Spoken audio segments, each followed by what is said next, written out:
1. More blocks of undamaged tenements, crowded with the working-class residents of this southeastern suburb, were silhouetted against the stars. About a dozen meters ahead, several men milled around in the deep weed-clogged ditch that ran beside the road. The torch that drew her inexorably onward was held by one of the men. What the light played over was, she saw as she drew closer, a woman. A dead woman. Naked, covered in what was almost certainly blood, tossed like garbage into the ditch.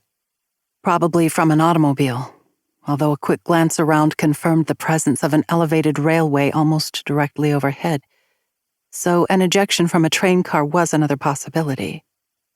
The torch flashed in her direction. "Keep to the center of the road." The gruff order, barked by the man holding the torch, was directed at her and her two companions. Her team, for the purposes of this investigation.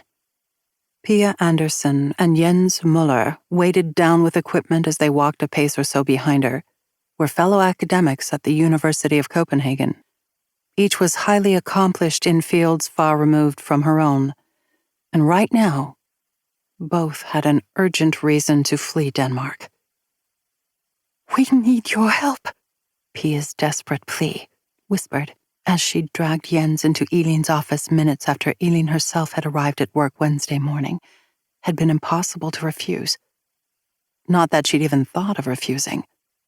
But afterward, as the minutes had ticked by, she'd grown increasingly afraid that her help wasn't going to be enough, that Pia and Jens would be discovered, that they all would be caught.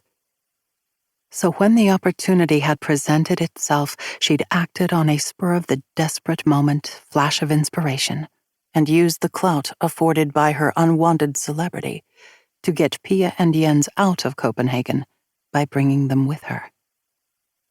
Their skills were indispensable, she'd insisted to the Nazi officials who'd shown up unannounced in her office to request her immediate departure from the university to assist in the investigation of what one described as some murders in Berlin.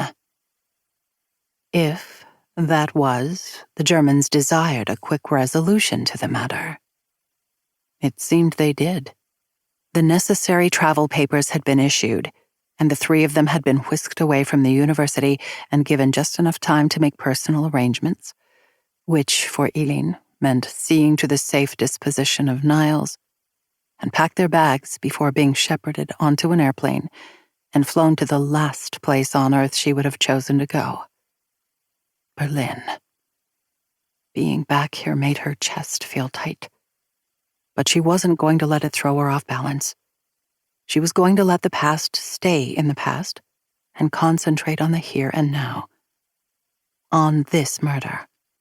On this terrifying situation. The risky gamble she, Pia, and Jens were engaged in had worked, so far. With every breath she drew, Elin prayed their luck would continue to hold. "Sorry," Jens called back as they moved to the center of the road. A lumbering, blonde giant of a man, Jens was gifted with an unflagging affability that didn't fail him even now. The torch beam dropped. The man holding it, the policeman holding it, turned back to his task. "Will we be found out? Will they arrest us?" Elin's heart thudded as nerves threatened to get the better of her. If the Germans they'd eluded in Denmark even suspected where their quarry had disappeared to, all it would take would be a single telephone call to the authorities here in Berlin, and the jig would be up.